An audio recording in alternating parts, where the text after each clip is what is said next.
해봅니다.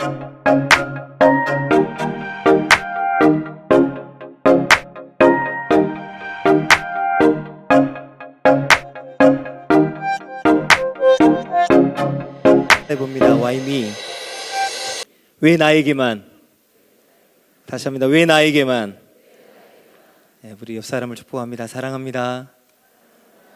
축복합니다. 2부 때도 그랬는데요. 악수 좀 하시고 어깨도 토닥토닥 해주시고 다시 한번 인사합니다. 사랑합니다. 축복합니다. 네, 한 번 더 인사할게요. 모든 일이 잘 되기를 바랍니다. 네, 모든 일이 잘 되는 것 만사 형통. 아멘을 미리 해주셔서 감사합니다. 신앙생활 하면서 하는 생각은 우리가 형통하기를 원한다는 겁니다. 그렇다면 이 형통이 무엇인지를 우리가 먼저 좀 생각해 보아야 할 것입니다. 우리가 마음먹은 대로 다 되는 것이 형통일까요? 여기서 고민이 생기게 됩니다. 마음먹은 대로 다 되었으면 좋겠다는 생각 그 자체가 행복으로 이어지지 않을 때가 있다는 것입니다. 우리가 마음먹은 대로 안 될 때가 있다는 거예요. 그리고 그렇게 되는 것이 오히려 내 마음대로 되지 않는 것이 복이 될 때가 있다라는 것입니다. 여기는 아멘이 좀 안 나와요. 그래도 내 마음대로 됐으면 좋겠다는 생각이 듭니다. 내가 생각한 대로 되지 않는 겁니다. 내가 계산한 대로 되지 않아요. 계산이 잘못된 것 같아요. 이러면 안 되는데 왜 내게 이런 일이 일어날까? 그래서 설교 제목이 Why me예요. 굉장히 고민을 많이 했습니다. 머리가 좀 더 빠진 것 같아요. 영어를 잘해서가 아니고요. 어떻게 할까 하다 보니까 생각이 나는 거예요. 왜 나에게만? 여러분, 내 마음대로 되지 않으니 인생이 고통으로 여겨집니다. 고난만 많은 인생처럼 여겨져요. 어려운 일만 내게 생기는 것 같고 고난은 준비되지 않은 상황에서 갑자기 훅 다가옵니다. 때로는 이 정도면 끝날 것 같은데 끝나지 않고 더 길어져요. 시간과 그 진행과 그 의미를 잘 모르니까 힘들어요. 우리 옆에 사람과 이렇게 인사합니다. 힘듭니다. 정말 따라하는 것도 힘드신 것 같아요. 여러분, 그러나 인생이 고난이나 고통이라고 해서 갑작스럽게 다가오는 그 어려움이 우리에게 다가온다고 해서 너무 부정적으로 보지 마시기를 바랍니다. 왜냐하면 우리가 당하는 그 어려움과 고통과 고난 중에는 우리의 의도나 우리의 잘못과는 전혀 상관없는 더 큰 뜻과 더 큰 은혜를 위해서 하나님이 인도하시고 하나님이 계획하시는 고난이 있기 때문입니다. 이런 고난을 이렇게 표현합니다. 한번 따라합니다. 고난은 축복을 싸는 포장지다. 포장을 뜯어야지 나올 거 아니에요. 고난이 없이는 주지 않는 그런 축복이 있다는 것입니다. 여러분, 그러나 문제는 뭔지 아세요? 실제로 고난을 당하면 힘들다는 거예요. 어떤 고난이든지 우리를 힘들게 합니다. 말로 하는 것은 쉽지만 막상 어려움을 만나게 되면 고민이 되는 겁니다. 내가 지금 만나는 어려움이 하나님의 뜻으로 허락하신 것인지 아니면 내가 잘못해서 그렇게 된 것인지 쉽게 분별이 잘 안 돼요. 잘 되세요? 한 번 더 물어볼게요. 잘 되세요? 저도 안 돼요. 저도 고민이 돼요. 여러분, 우리가 당하는 이 어려움과 고난의 성격에 대해서 정확하게 분별할 수 없을 때, 해석이 잘 안 될 때는 고난이 주는 자체의 고통도 있지만 내 잘못 때문에 내가 하나님의 징계를 받는 것은 아닌가, 이 고통이 나의 잘못 때문에 되는 것은 아닌가 하는 마음의 고통까지 플러스가 되어서 고통이 2배가 돼요. 그렇죠? 아니에요? 더군다나 옆에 사람이 이렇게 쳐다봅니다. 박 집사님, 죄송해요. 집사님 하지 말고요. 박 목사님 뭐 잘못한 거 없어요? 목사님 잘못해서 그렇게 된 거 아니에요? 할 때는요, 저도 말하지 못할 때는 힘들다는 것입니다. 그러나 우리가 당하는 이 고난이, 내게 당하는 그 어려움과 고통이 내가 잘못했다는 것이 아닌 것이 드러나게 될 때는, 해석이 될 때는 어떤 고난 속에서도 담대하고 당당합니다. 할렐루야. 왜냐하면 하나님이 내게 허락하신 거니까. 이 또한 지나가면 내가 좀 더 넓어지게 될 것이니까. 고통이 끝나면 반드시 축복으로 주어지니까. 여러분, 그래서 내가 당하는 고난이 신앙적인 성격이 어떤 것인지, 나의 잘못 때문인지 아니면 하나님이 나를 더 크게 하고 더 넓게 하는 고난인지 분별하는 것이, 해석하는 것이 더 중요하다는 것입니다. 이제 고민이 생겨요. 고난 속에 있는 분들 위로가 되기를 소망합니다. 고난이 없다 하더라도 고난은 예고 없이 다가와요. 그래서 더 힘든 거예요. 오래 살 것 같은 부모님이 갑자기 돌아가신다. 이거는 청천벽력과 같은 이야기일 거예요. 여러분, 우리가 당하는 고난이, 내가 만난 어려움이 하나님의 뜻으로 말미암은 것인지 아니면 나의 잘못 때문에 생긴 것인지를 알아가는 것 참 중요한데, 오늘 본문을 통해서 다윗이 당하는 이 고통과 고난을 통해서 우리의 고난을 한번 해석해 보길 바라고, 하나님이 허락하신 고난이 어떻게 진행되는지, 그 이후에 하나님이 어떤 복을 주시는지를 함께 나눠 보기를 원합니다. 한번 따라해 봅니다. 다윗이 당하는 고난의 특징. 우리 본문 21장 10절 말씀을 같이 한번 읽어봅니다. 시작. 그날에 다윗이 사울을 두려워하여 일어나 도망하여 가던 아기스에게로 가니.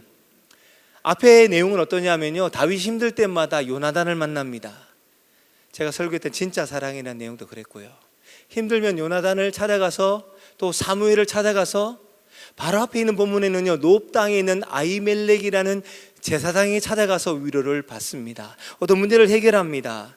늘 문제가 생기면 다윗은 신앙의 인물을 찾아갑니다. 우리 옆에 사람 이렇게 축복합니다. 어려울 때마다 신앙의 사람을 찾아갑시다. 그런데요, 문제가 있어요. 가는 곳마다 사울왕의 손길이 미친 거예요. 요나단도 더 이상 만날 수 없는 상황이 돼버렸어요. 사무엘도 마찬가지예요. 이 아히멜렉은 더했어요. 갔다 오니까 노브 땅에 있는 모든 제사장과 그 땅의 모든 사람들이 다 죽임을 당해요. 여러분, 이제 더 이상 찾아갈 만한 신앙의 사람이 없어요. 더군다나 아히멜렉의 도움을 찾아갔는데 그곳에 사울의 목자장, 에돔 사람 도액이라는 사람이 있는 거예요. 깜짝 놀랍니다. 왜요? 마치 사울을 본 것처럼 놀랍니다. 오늘 본문은 그냥 쭉 글로 써져 있지만 그날에라는 말을 표현을 보니까 다윗이 도액을 보고 놀랬던 것 같아요. 여기 있다가는 내가 잡힐 것 같다는 거예요. 여러분, 왜든지 설명을 좀 할까요? 에돔 사람인데 사울의 목자장 정도 되니까 충성이 이만저만이 아니야. 그리고 늘 사울과 함께 했던 사람이야. 그러니까 내가 나타나면 이것을 고자질해서 내가 잡혀갈 것 같으니까 도망가는 거예요.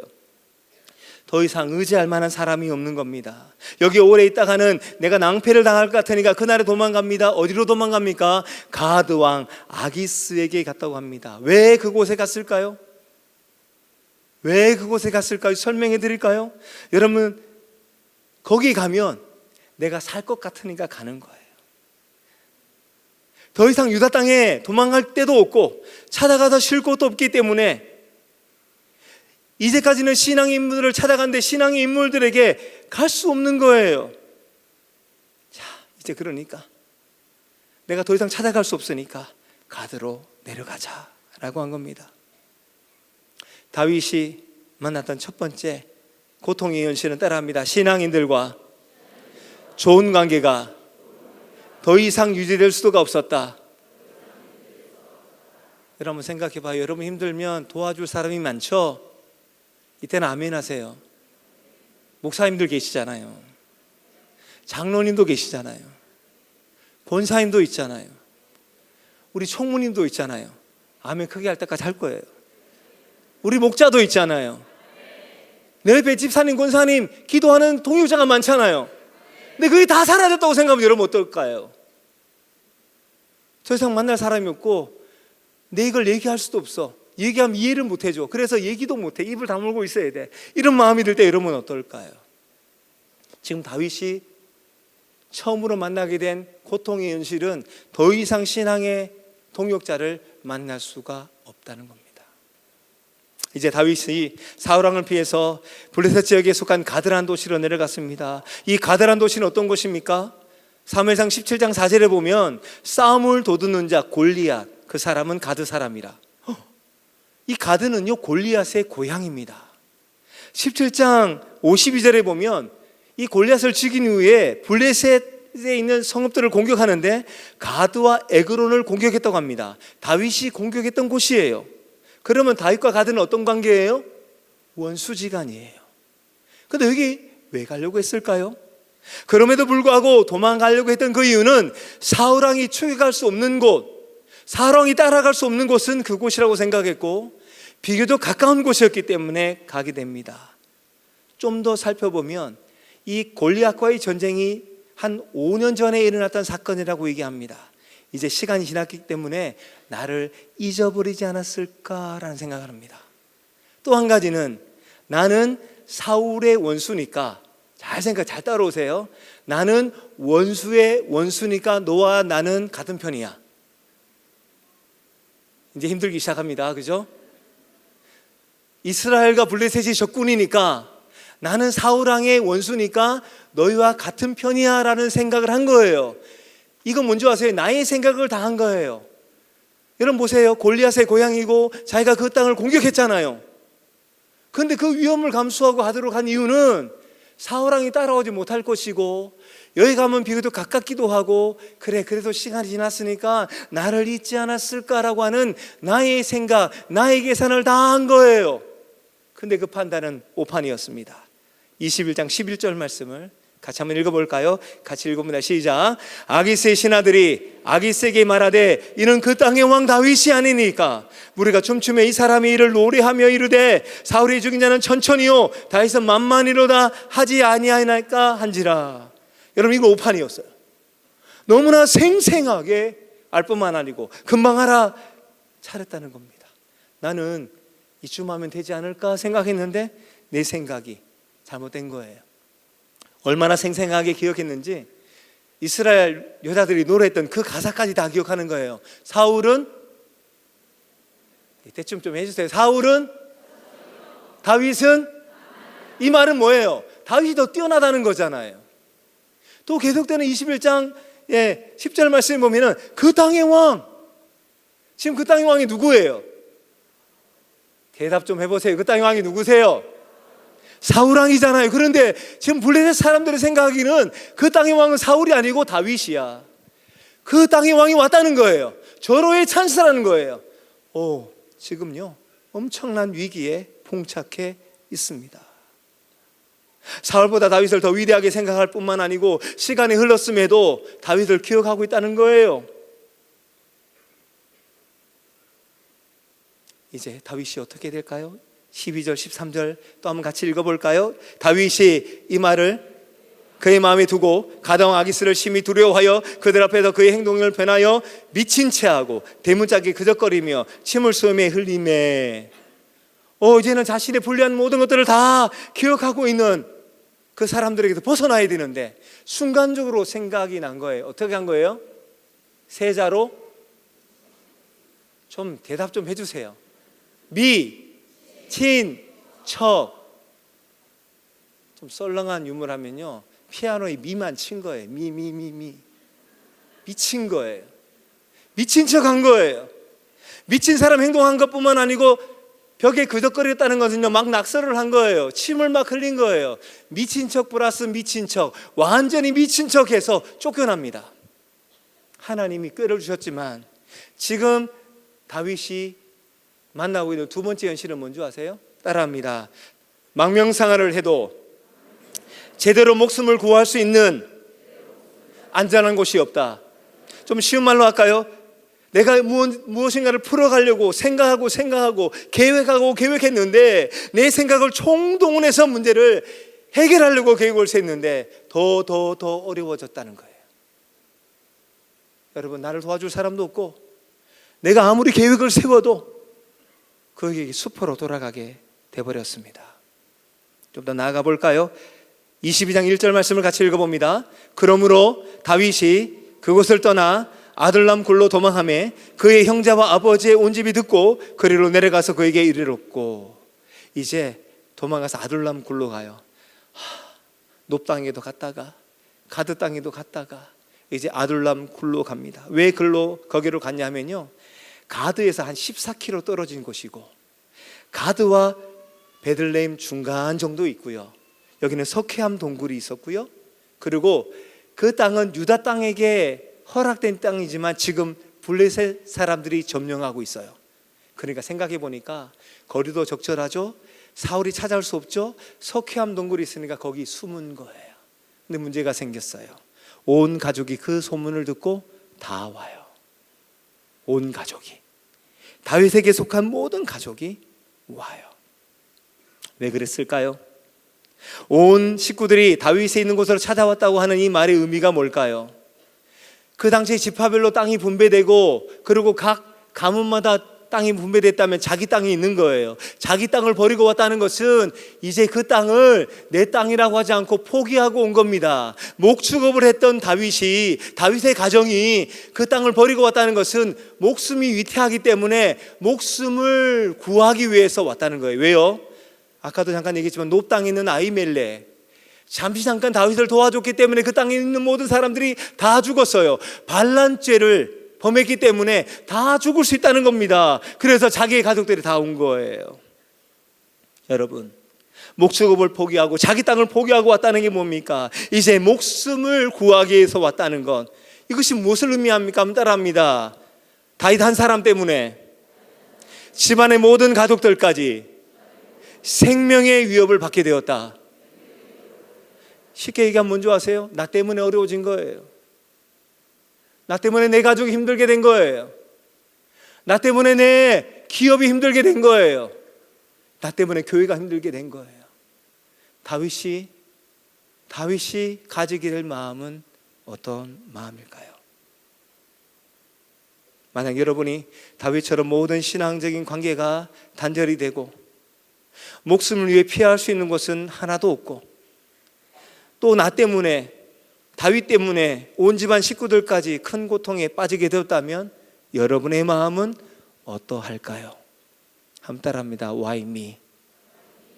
왜 하필 나야? 따라하세요. 왜 하필 나야? 왜 나만 힘들어? 여러분, 이런 고난을 당하면 이렇게 생각하지 않습니까? 주변 사람들마저도 너가 지은 죄가 얼마나 많기에 그런 고난을 당하고 있어 라고 하게 될 때 혼자 고통의 시간을 보내지 않겠습니까? 한번 따라합니다. 예수 믿으면 복을 받아요. 이거 분명한 사실입니다. 근데 이걸요 모든 원칙에 하면요 문제가 돼요. 제가 이걸 거꾸로 뒤집어 볼까요? 하는 일이 잘 되면 신앙생활 잘하고, 하는 일이 좀 어려움이 있거나 갑작스러운 어려움이 당하거나 남들이 당하지 않은 고난을 당할 때는 신앙이 안 좋은 거예요? 확실히 대답을 좀 해보세요. 다시 한번 묻습니다. 모든 게 잘 되면 할렐루야 할렐루야 신앙생활 잘하는 거고요, 신앙생활 잘하다 갑자기 어려움을 당해요. 사고가 나요. 남들이 겪지 않은 어려움을 겪어요. 신앙의 인물들의 도움을 받지 못하고요, 아무리 계획 세워도 안 되고요. 그 때문에 덤탱이로 어려움을 당한 것처럼 보여요. 그러면 신앙생활 잘못한 거예요? 이게 그렇게 해석이 안 되는 거예요. 계산이 안 나와요. 실패 중에 실패예요.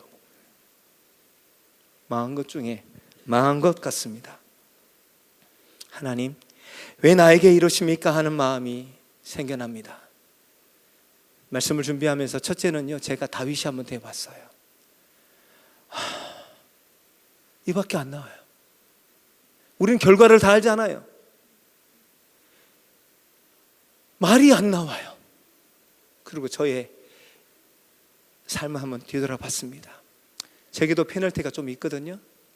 사역을 23년 했는데요, 교회마다 한 4년씩 5년씩 6년씩 이렇게 사역을 했는데 한 중간쯤에요 1년 6개월 1년 만에 교회를 옮긴 거예요. 저희 아버지가 아직 예수를 그렇게 잘 믿을 때가 아니거든요. 제게 묻습니다. 야, 네 뭐가 잘못됐나? 여러분도 인정하시는 겁니까? 너 뭐 잘못했기에 교회를 그렇게 옮겨? 너 실력이 없니? 너 그렇게 나하고 싸워서 목회한다고 했잖아. 그럼 잘 돼야지.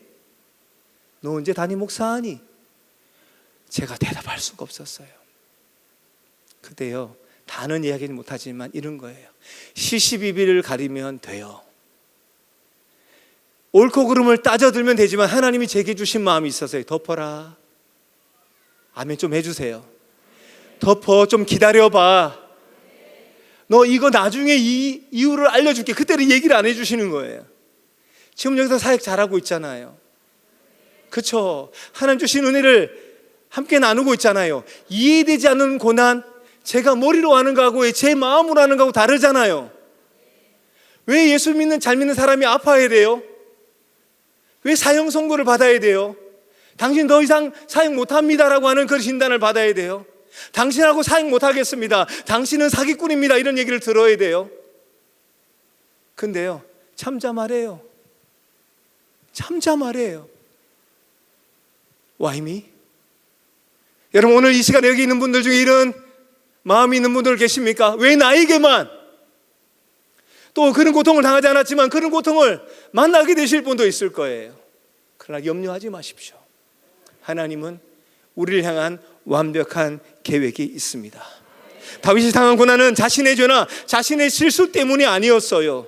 하나님은 그 고난과 답답함과 어려움을 통해서 더 넓게 연단시키시고 위기의 순간마다 하나님 역사하는 것을 체험하게 하셔서 그것을 말하게 하시고 본이 되게 하시고 자기를 따르는 무리들에게 본이 되게 하시는 하나님의 계획이 있었습니다. 축복의 통로로, 장자권으로, 비전의 사람으로, 다음에는 이스라엘 왕으로, 하나님 마음에 합한 사람으로, 수많은 시편에 감동을 주는 사람으로 만들기 위해서 허락하셨다는 것입니다.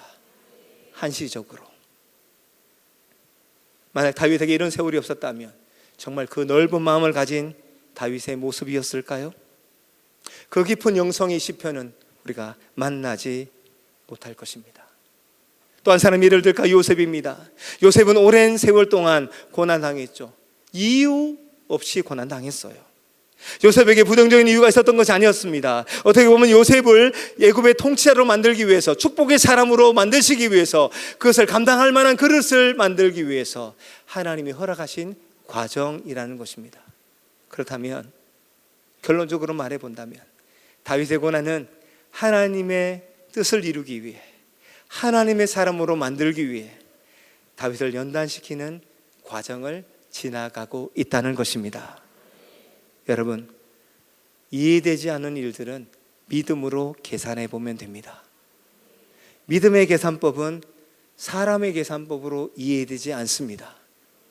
주면 없어지는데 흔들어 넘치도록 주신대요.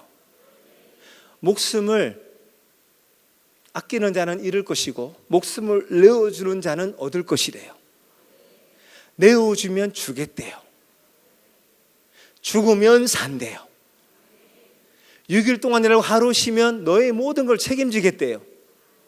우리 머리가 돌아갑니다. 7배로 일하면 더 많이 남기는데 왜 그럴까? 왜 밤을 새워 기도할까? 왜 새벽마다 기도할까? 왜 나의 것을 먼저 드려야 될까? 이해되지 않아요. 그러나 그 이해되지 않은 명령, 그 뒷면에는 하나님의 약속과 축복이 있는 줄 믿습니다. 하나님의 뜻을 이루기 위해서 허락하시는 특징, 그 특징은 믿음의 계산법에 따라 살아가게 하고 삶을 위해 허락하시는 훈련임을 고백하고 그 길을 따라갈 때 그렇게 만드시는 줄로 믿습니다. 그렇다면 이제 문제는 뭔지 아세요? 어떤 것이 하나님이 허락하신 고난인지 알 수 있는 방법들을 우리가 가져야 된다는 겁니다. 오늘 말씀의 범위 안에서 이 고난이, 하나님 허락하시는 고난은 이러이러한 특징이 있다는 것을 아시고 여러분 고난을 당할 때 잘 분별할 수 있는 은혜가 있기를 소망합니다. 한번 따라합니다. 고난 속에서도 해야 하는 하나님의 일이 있다. 하나님께서 함께 하시는 고난의 특징 첫 번째는요, 고난 속에도 하나님이 주시는 사명이 있다는 거예요. 오늘 본문 22장 2절을 한번 읽어봅니다. 시작. 환난 당한 모든 자와 빚진 자와 마음이 원통한 자가 다 그에게로 모였고 그는 그들의 우두머리가 되었는데 그와 함께한 자가 400명 가량이었더라. 정치적으로, 경제적으로, 사회적으로 소외당하고 쫓기는 사람들, 다른 번역에 보면 불량자.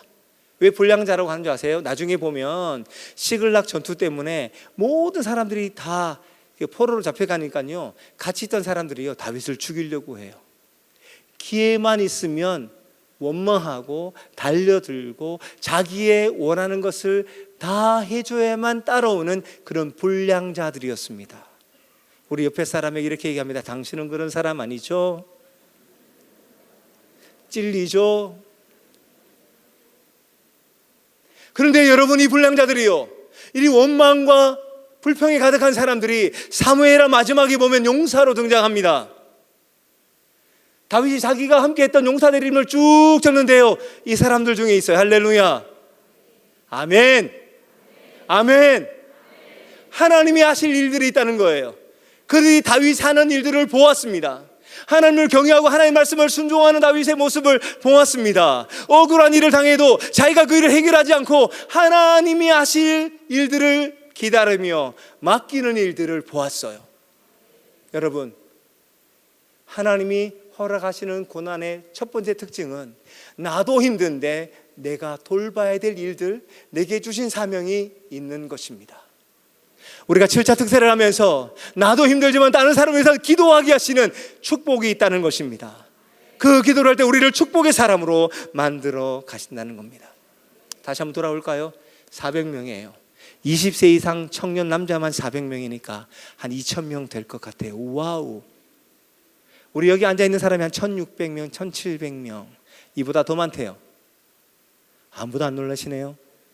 이제 여러분에게 묻습니다. 그러면 그렇게 많은 사람이 온 것이 좋았겠습니까? 싫었겠습니까? 생각을 안 해봤죠. 별로 안 좋아요. 이유를 설명할게요. 자, 혼자 도망 다니는 게 쉬워요? 사람 대불고 다니는 게 쉬워요?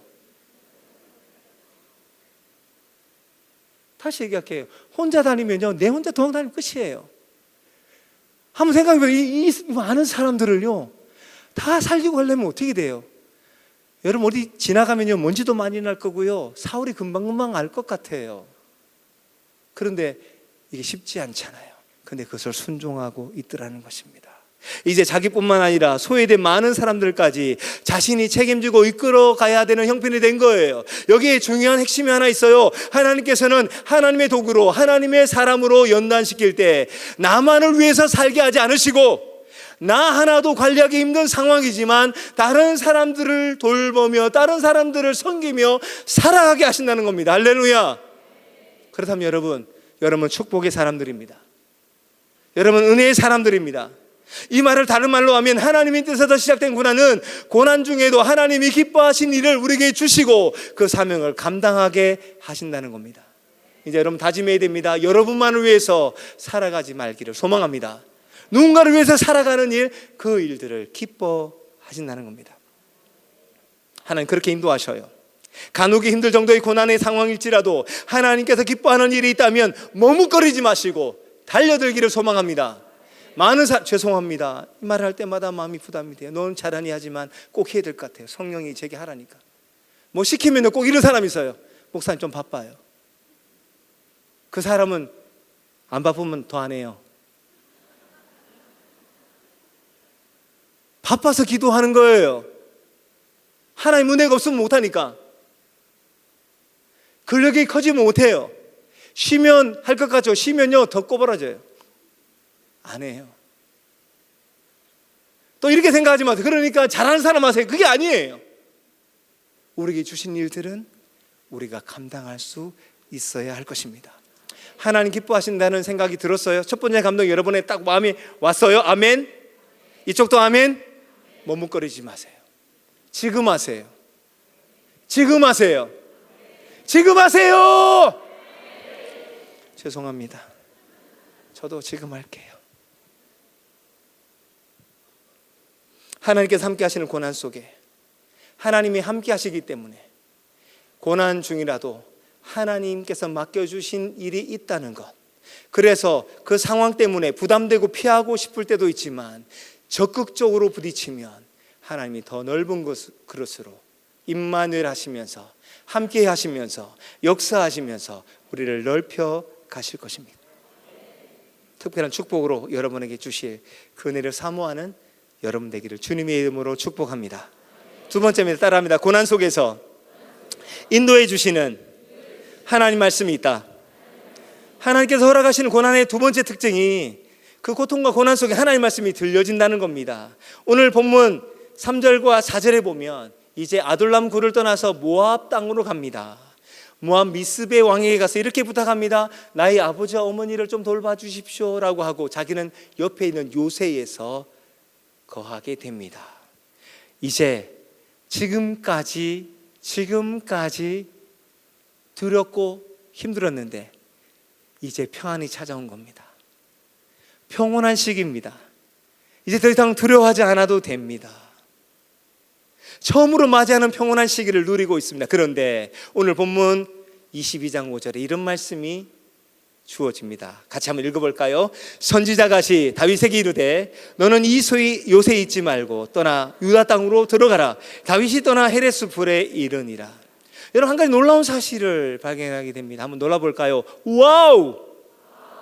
안 놀란 거예요. 연기하지 마시고 놀라야 돼요. 왜 놀란 줄 아세요? 그 불량자들 사이에 하나님의 말씀을 전하는 선지자가 있는 거예요. 우리가 유추해 볼 수 있잖아요. 그렇다면 다윗은 늘 하나님의 말씀을 들었다? 맞죠? 하나님의 말씀이 들릴 때 순종했잖아요. 여러분, 이 말씀을 그대로 우리가 받지 말고요, 다윗 너는 다시 유다 땅으로 들어가 곧바로 순종했을까요? 고민하고 순종했을까요? 시간은 얼마나 걸렸을까요? 성경은 안 나오지만 저 같으면 고민했을 것 같아요. 올라가긴 올라갔지만 기계적으로 예 하고 곧바로 그날 밤에 가진 않았을 거예요. 그렇다면 성경이 그날 밤에 갔다고 할 거니까. 제가 너무 이상한 해석을 하나요? 저 같으면 그럴 것 같아요.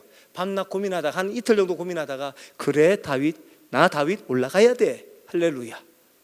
그러나 그 이전에요, 선지자 갓이 말씀하고 있다라는 것입니다.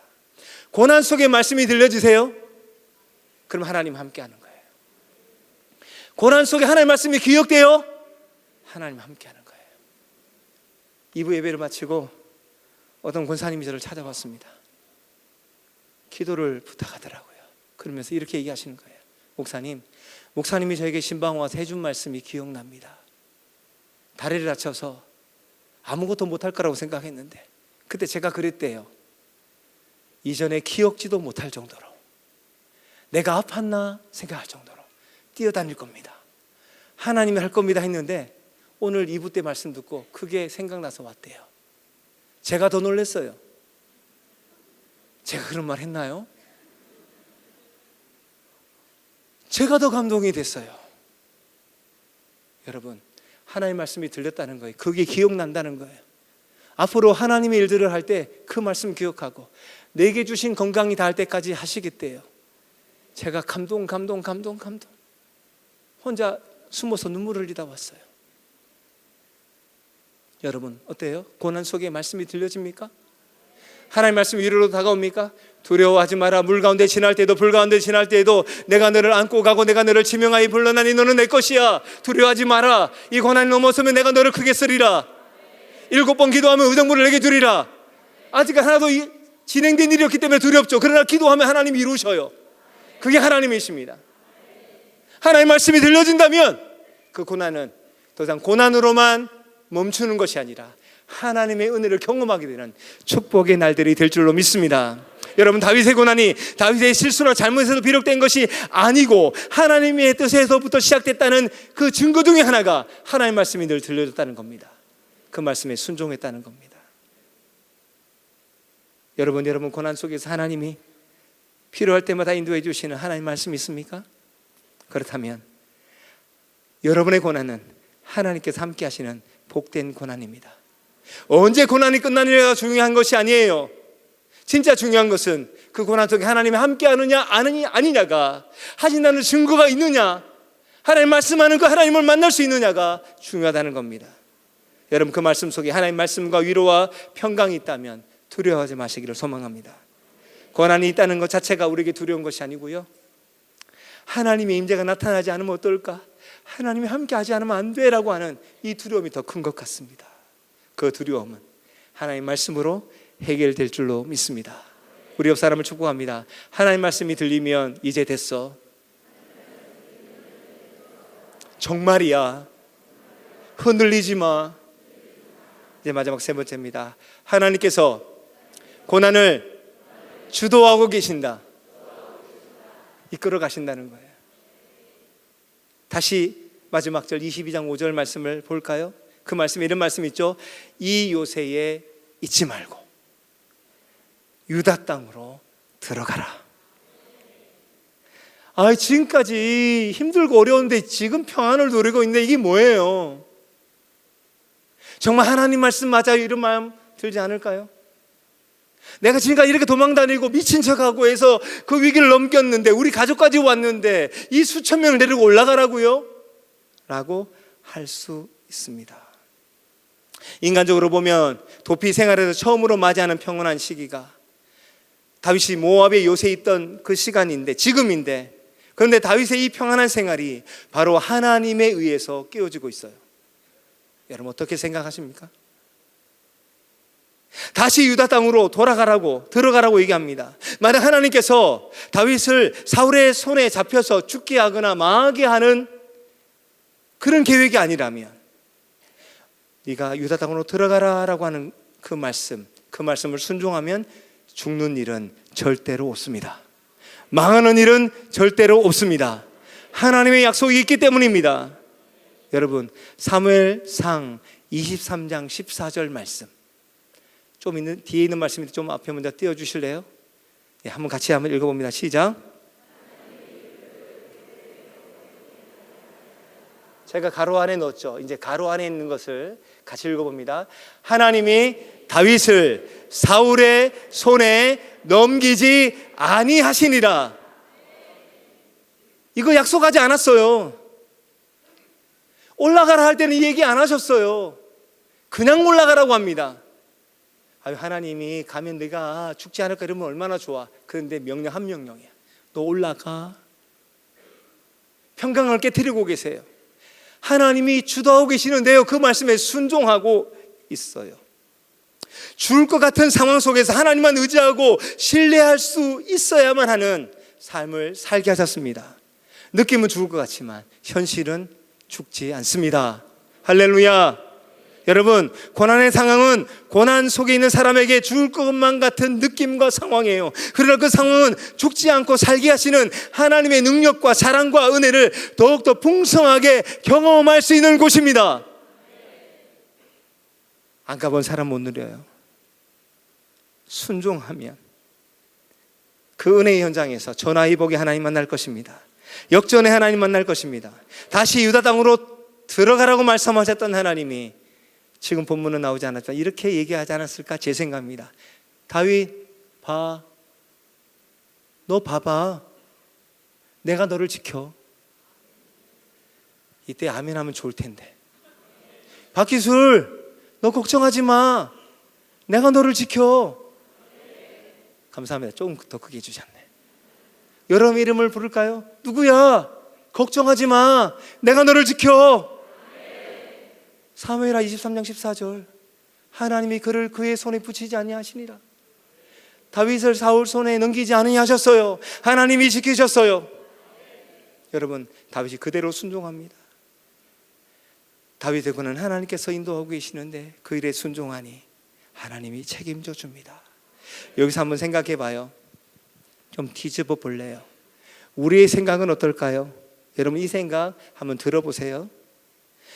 다윗이 자기의 고난의 삶을 끝내고 평안하려고 한다면 갓 선지자를 통해서 주신 하나님 말씀을 못 들은 채 하고 사울 왕이 죽을 때까지 모압 땅에 거하면 돼요. 이게 사람의 계산법이에요. 근데 보세요. 다윗은 하나님 말씀 때문에 다시 고난의 길을 가요. 죽음으로 들어가는 것 같아요. 이게 믿음의 계산법입니다. 다윗은 신앙의 인물들이었고 내가 계산해서 가봤는데 죽을 것 같은 상황을 만나서 꾀를 내어 도망 나오게 되고 아둘람으로 모압 땅으로 가고 아무리 해도 안 되는, 하나님이 하라는 대로 해야만 넘어서게 되는 고난, 그 고난 속에서 하나님만 붙잡게 됩니다. 세상 사람들은 바보라고 하는 그 일들을 감당하게 됩니다. 여러분, 하나님께서 인도하시는 고난의 마지막은요, 축복입니다. 승리입니다. 평안입니다. 세상이 줄 수 없는 놀라운 은혜인 줄 믿습니다. 고난이라고 무조건 피하지 마십시오. 이 말 정말 싫어할 텐데 해야 돼요. 고난을 즐기세요. 고난을 즐기세요. 고난 속에 하나님 말씀을 경험하세요. 여러분의 고난이 말씀대로 사는 그 삶 때문에 생긴 고난입니까? 하나님 반드시 여러분에게 동행해 주시고 홀로 외롭게 지나가게 하지 않으시고 인도하시고 모든 관계가 단절되는 것처럼 여겨지고 아무리 피해도 안 될 것 같은 그 상황을 넘어서 나 때문에 모든 것이 잘못됐다라고 하는 그런 평가를 받는다 할지라도 나중에는 역전시키실 것입니다. 저는 이 말씀을 준비하면서 하나님의 계산법이라는 믿음의 계산법을 한번 생각해 봤습니다. 여러분 산수 잘 하시나요? 미적분 잘하라고 하는 게 아니고요. 더하기, 빼기, 곱하기, 나누기만 잘하면 사는데 전혀 지장이 없습니다. 좀 어려운 계산은 계산기 두드리면 됩니다. 믿음에도 마찬가지예요. 한 따라하면 더하기, 손을 좀 내보세요. 더하기, 빼기, 곱하기, 나누기. 한 10사람이 안 했기 때문에 다시 한번 하겠습니다. 더하기, 빼기, 곱하기, 나누기. 이거 잘하면 되는데요. 뭘 더해야 되는지 아십니까? 믿음을 더하셔야 됩니다. 기도를 더하셔야 되고요. 고난을 더해야 됩니다. 남이 안 하는 일 내가 해야 합니다. 고난 속에 다른 사람을 돌보는 그 일을 더해야 됩니다. 더하기 싫으시죠? 뭘 더하고 싶으세요? 능력, 물질, 형통, 잘 되는 거. 이건 빼기예요. 내 힘을 좀 빼셔야 됩니다. 내 능력을 좀 내려놔야 됩니다. 믿음에 방해되는 모든 환경과 모든 사람들과의 관계를 정리해야 됩니다. 여러분 시편 1편에 보면 복 있는 사람은 악인의 꾀를 쫓지 아니하고 죄인의 길에 서지 아니하고 오만한 자리에 앉지 아니하고. 저는 그 말씀 묵상할 때 거꾸로 한번 생각해 봤습니다. 내가 만난 사람이 오만한 사람인지 죄인인지 악인지 알아요? 묵상하는 사람 하나님 비껴가게 하는 거예요.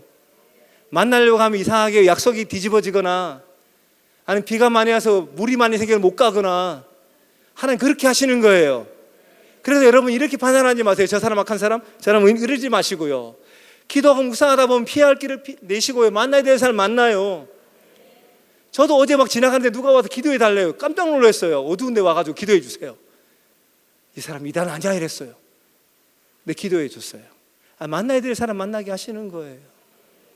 이런 플러스 마이너스 됐죠? 이제 세 번째 할까요? 곱하기. 이 뭘 곱해야 돼요? 우리 담임 목사님이 제일 잘 하시는 거예요. 뭘까요? 우리가 생각할 때 안 될 것 같은 일을 말하는 거예요. 전 세계를 살립니다.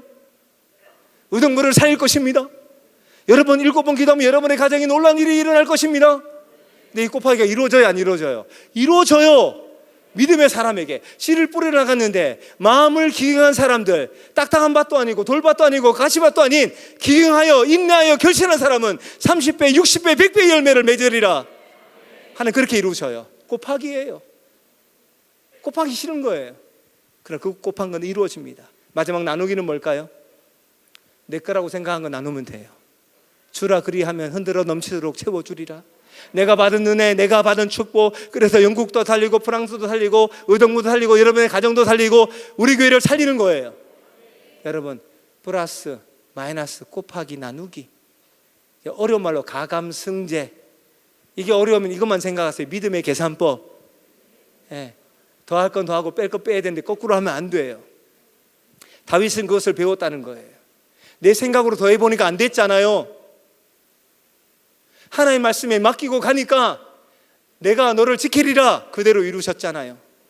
여러분 믿음의 계산법은 어떨 때 생기는 줄 아세요? 고난을 통과해서 하나님의 은혜를 경험하고 난 뒤에는 흔들리지 않은 믿음의 계산법으로 살아갑니다. 우리가 그렇게 살아가는 축복의 사람 되기를 소망합니다. 이제 말씀을 정리합니다. 여러분 고난 중에도 하나님께서 기뻐하신 일을 여러분에게 맡기셨습니까? 여러분이 말씀 가운데 순종하기를 원하시는 그 말씀들을 들었습니까? 그렇다면 거기를 순종하며 가시기를 소망합니다. 믿음의 계산법, 세상의 계산법이 아니라 믿음의 계산법으로 살아가는 능력의 사람이 될 줄로 믿습니다.